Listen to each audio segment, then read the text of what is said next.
Hello there, watching Al24 Midnight News and to the headlines. President Tebboune awarded merit medals at the rank of Ashir to members of Algerian rescue mission sent to Turkey and Syria earthquake.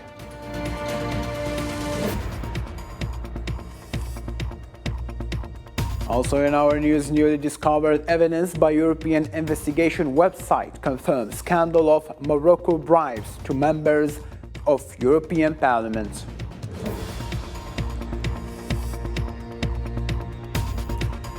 In Palestine, and strict protection of occupation forces, more than 127 Zionist settlers stormed the courtyards of Al-Aqsa Mosque.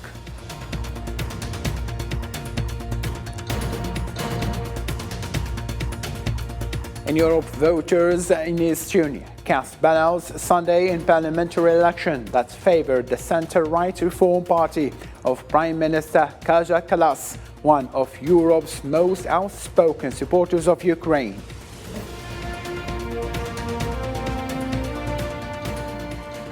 Hello again and welcome to the program.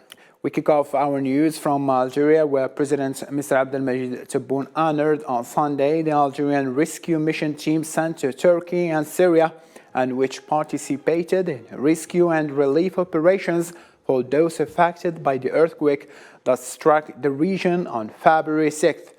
The ceremony took place at the International Conference Center Abdellatif Rahal, where President Tebboune awarded medals of national merit at the rank of Al-Ashir to 307 members of the participants in the rescue operations, including 172 members of the civil defense, 107 members of Algerian Army Air Force, as well as 28 members of Algerian Red Crescent for their heroic efforts.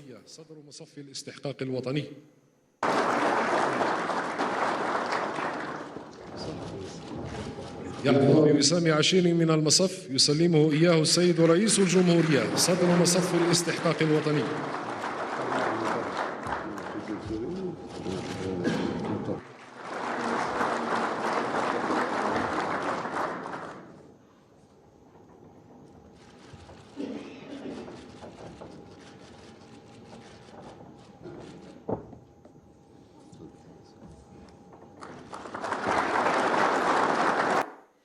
In the same line of thought, members of Algerian Civil Defense, Air Force and the Algerian Red Crescent expressed their gratitude for their honoring by President Tebboune, who valued their high expertise and great humanity, inspired by glorious values of the Liberation Revolution.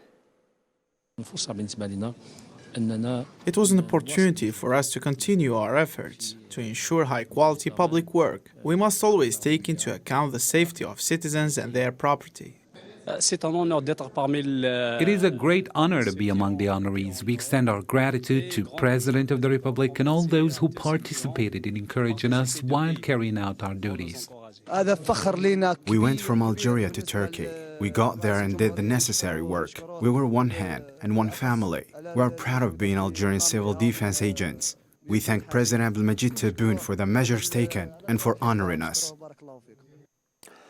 In Algeria-related news still, the 42nd session of the African Union Executive Council held in Addis Ababa approved the Algerian Declaration for Development of Startup Enterprises in Africa, originating from the Continental Conference for Startups organized in Algiers from the 5th to the 7th of the last December. Here is Zahra Farjani with more details. The Executive Council of the African Union, at its 42nd session held in Addis Ababa, adopted a decision regarding the Algerian Declaration for the Development of Emerging Enterprises in Africa, at the proposal of Algeria at the African Conference for Emerging Enterprises, organized in Algiers from the 5th to the 7th of December 2022. This decision reflects the efforts of the Algerian government aimed at supporting startups in Africa, the position the country has gained in developing the innovation ecosystem, as well as the pioneering role in promoting inter-African cooperation in the field of emerging enterprises. Let me express my profound gratitude to the Ministry of Knowledge, Economy and Startups and Micro-Enterprises in Algeria for organizing this conference and bringing us all together to develop a roadmap Pan-African cooperation to enable a better deployment of African startups over the continent to fully exploit this important market. We reflect on the requirements for innovation. I think we all are in consensus and in agreement that cultivating a culture of innovation is one. Solid financial mechanisms, putting in place these, is also shared among all of the African member states. The adoption of this decision aims to strengthen the local ecosystems by linking it to various regional and continental ecosystems to serve the common interest of the holders of innovative projects in Algeria and the African continent. We're guided by the digital transformation agenda that was adopted by the African Union at its summit of the heads of state in February 2019, which aims to ensure that by 2030, every individual, business, and government in the continent are digitally enabled and ready to thrive in the digital economy, whilst identifying challenges and recommending solutions for startups. The aforementioned decision also calls on member states to intensify their efforts to develop an African strategy for the progress of emerging enterprises in the continent. To the just Sahrawi cause now, the Sahrawi government renewed its absolute devotion to the Sahrawi people's right to self-determination and independence, affirming its firm commitment to implementing the decisions of the 60th Conference of France. In a statement on the occasion of the 47th anniversary of its founding, the Sahrawi government renewed its commitment to consolidating the foundations of national unity, mobilizing human and material means in support of the Sahrawi army and powering the independence uprising in the occupied territory, as well as in the diplomatic, media and cultural front, in addition to developing institutional building and strengthening the elements of steadfastness.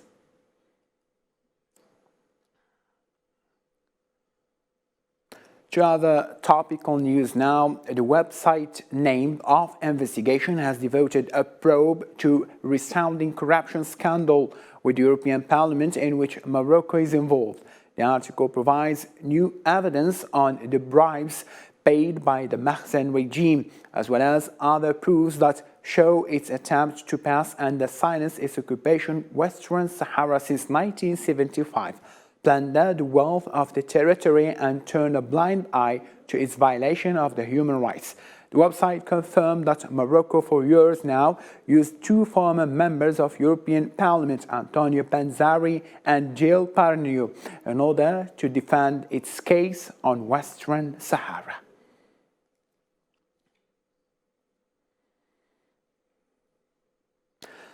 In a related matter, the Morocco Gate case is bringing new names forth. The Attorney General's office in Milan, Italy, launched an independent probe into the involvement of new people in the biggest corruption scandal that has rocked the European Parliament, according to an article published by the Italian newspaper La Repubblica. The investigation reveals new details condemning the Moroccan regime, especially through the identity of the names involved, with the network of former Parliament member Antonio Panzeri.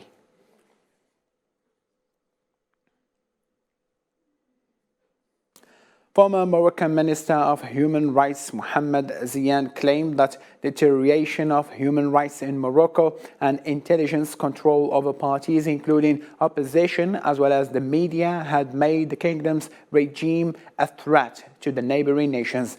According to a letter published by the Spanish newspaper, the former minister, who has been in prison for months, claimed that King Mohammed VI should renounce his throne in light of his ongoing absence from the country, which is controlled by the intelligence officials and advisors.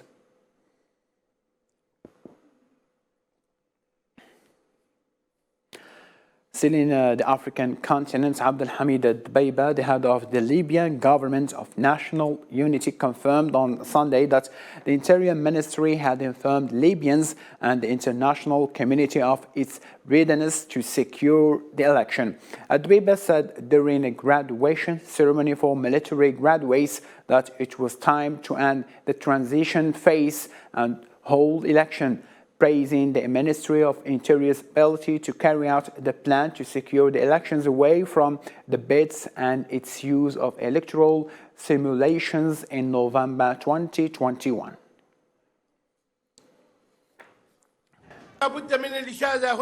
We praise the administrative simulation carried out in November 22, and all those present are appreciated. Get ready and be always prepared to contribute to the fulfillment of Libya's dream and its peoples in the holding of elections and in all transitional phases, and work always for achieving stability in Libya and protect its unity and citizens. According to reports, Burkina Faso has implemented a curfew in the north and parts of center-east region to assist in fight against terrorist groups.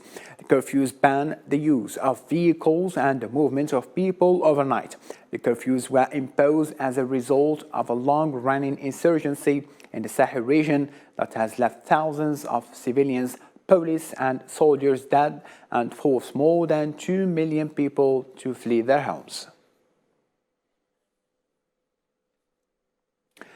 A Nigerian official reported on Saturday that 14 hostages held by bandits in the northern state of Kaduna had been freed by Nigerian troops. Nigerian armed forces recently carried out the rescue operation after launching an operation to locate a bandit hideout in the state Chikun local government area. Meanwhile, the rescued people were safe and will be further examined before being reunited with their families. The troops overpowered the bandits and killed one of them, while the other fled in disarray. 127 settlers stormed the courtyards of Al-Blessed Al-Aqsa Mosque from Al-Maghrib Gate on Saturday under the strict protection of occupation police forces. Local sources says that these settlers carried out provocative tours and Talmudic rituals in the courtyards of Al-Aqsa. Meanwhile, the chairman of the Palestinian Parliamentary Committee in the Jordanian Parliament, Faiz Basbous, condemned these attacks and actions carried out by the settlers with support of Zionist occupations in the blessed Al-Aqsa Mosque. Still in Palestine on Sunday, prisoners in Zionist occupation prisons continued their collective disobedience for the 20th day in a row, according to a struggle program approved by the Emergency Committee. The prisoners carry out their struggle by wearing brown uniforms in preparation for the collective confrontation. As the prisoners were refrained from going out, they will continue to hold mobilization sessions until reaching the step of an open hunger strike on the first of the month of Ramadan.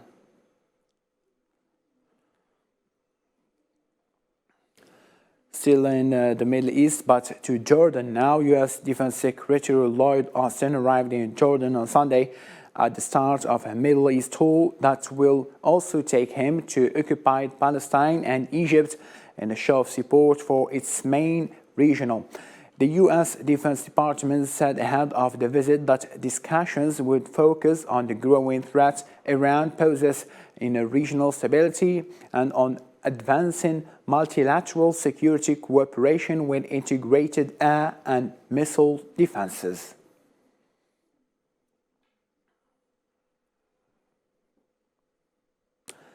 After cancer supporters attempt to block police entry into his home on Sunday, Pakistan police served arrest warrant to former Prime Minister to ensure his appearance in court on charges of abusing his office to sell state gifts.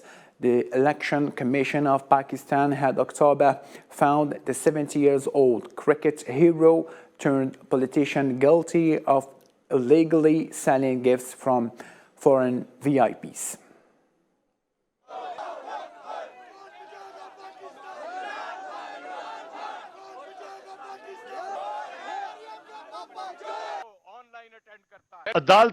There is no security at the courts. They know I have a threat against my life. They are summoning in very small cases from one to another court. Turkish foreign minister said that Ankara is working hard to extend the UN-backed initiative that has enabled Ukraine to export grain from ports blockaded by Russia following the crisis. Sofiane Kantouri reports. There has been noticeable rise in tensions in Eastern Europe, and days after the deadlines of the agreement's implementation passed, more questions remain about the grain export agreement from the Black Sea ports. These warning signs prompted Turkey to lead international mediation efforts to allow new extension of the agreement. We are working hard for its smooth implementation and further extension. That is what we discussed with Secretary General Guterres last night. Turkey hurried to give assurance to implement the agreement during the 5th United Nations Conference on the least developed countries, in a move to find a strategy that would spare the world the food supply crisis by exporting grain and fertilizers from Ukraine and Russia. The Istanbul Grain Initiative that we brokered with the United Nations helped every household around the world, especially in LDCs, by bringing down the global food prices. The world is still a few days away from the grain agreement's deadlines. The deal is thus approaching a crucial turning point which is shrouded in uncertainty. Angry protesters took to streets in Greece this week over the deadly train collision which reaped lives of 57 people. This protest flared despite the Prime Minister's apologies. Here is Salma Nasib with the full story. Clashes erupted outside the Greek parliament this week and including today, following a demonstration over a deadly train collision that took the lives of 57 people. Many of them were university students coming back to the northern town of Thessaloniki from the capital Athens after a long holiday weekend. More than 5,000 university and school students took part in the protests in Athens. Protesters marched to the offices of passenger operator Hellenic Train, carrying banners with the word "murderers" on the street and office windows. How do you think I feel? It's a disgrace. What were they thinking? What happened is that lives were lost, and now all of Greece is crying from morning till evening, while all they're doing is sit pretty in their offices, drinking coffee. Among the crowd of some 10,000 people, which included students and other groups, were many rail workers. The proper safety measures must be taken, both in the work environment and on the lines. But because companies put profits above workers and passengers, they were not taken all these years. For his part, Prime Minister Kyriakos Mitsotakis has blamed human error for the crash. He also said that human error should not deflect from responsibilities for a long-suffering railway network. However, the apologies of the Prime Minister seem to do very little to ease the anger of the protesters. Experts in the field have long and continuously warned against indifference over safety systems, which, according to them, led to this catastrophe. Despite the continuous warnings of the workers, there was criminal indifference by those responsible to our requests over the safety systems. That is what led to this tragic accident. It's worth noting that protests have been held in various cities over the last 3 days, calling for transparency in the investigation and demonstrators, criticizing and blaming the state of the railway system for the deadly accident. Estonia voters headed to polling stations on Sunday as one of Europe's most progressive governments faces a challenge from a far-right party seeking to capitalize on anger over the rising cost of living. It is according to opinion polls, the Liberal Reform Party of Prime Minister Kaja Kallas wins the elections and succeeds in forming a coalition. The pro-European government will strengthen in Estonia. Therefore, Estonia will also remain on track to embrace more green energy and continue to accept refugees from Ukraine.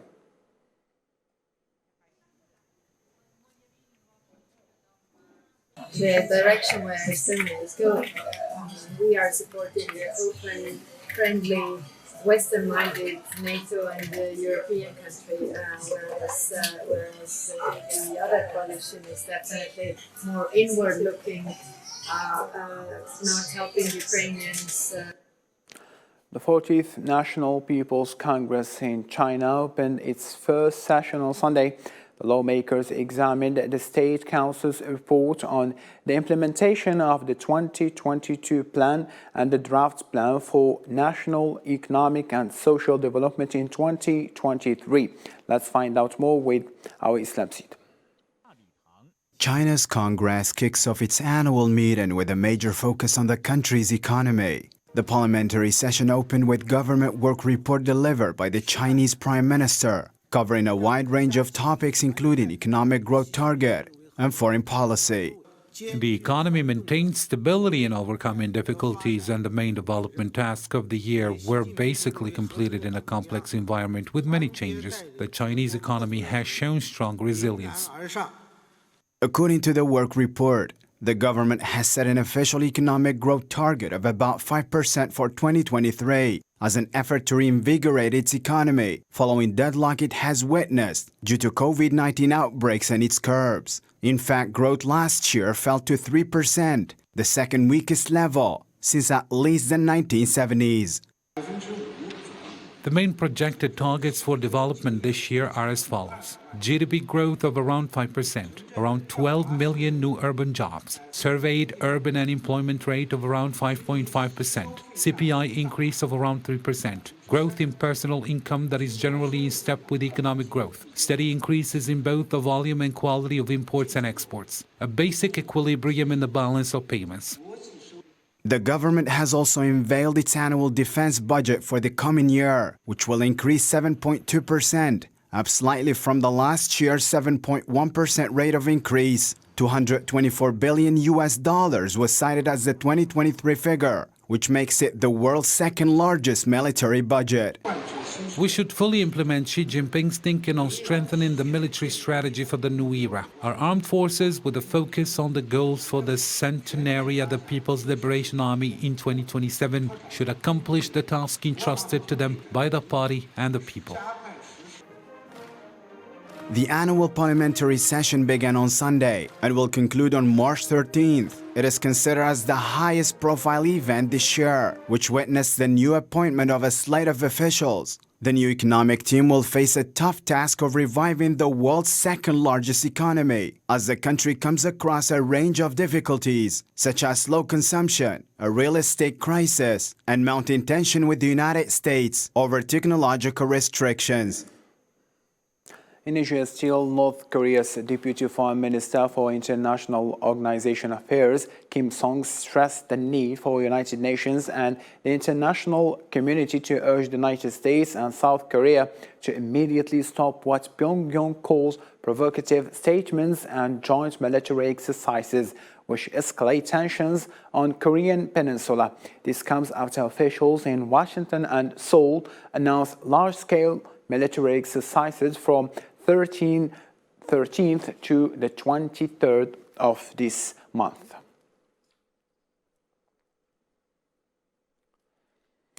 The Azerbaijani Ministry of Defense announced on Sunday that a clash had occurred with Armenian forces in the disputed Nagorno-Karabakh region between Azerbaijan and Armenia, confirming that 3 Armenian policemen were killed in the above-mentioned clash.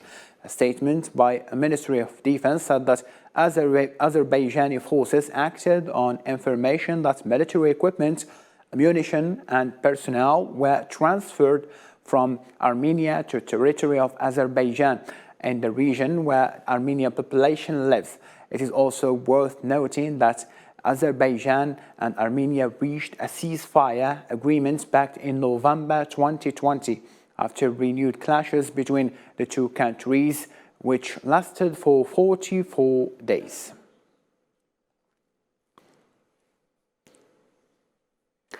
And to this end, ladies and gentlemen, thank you ever so much for being with us in this news bulletin. For more updates, you can follow our social media platform. And all I can say for now, good night.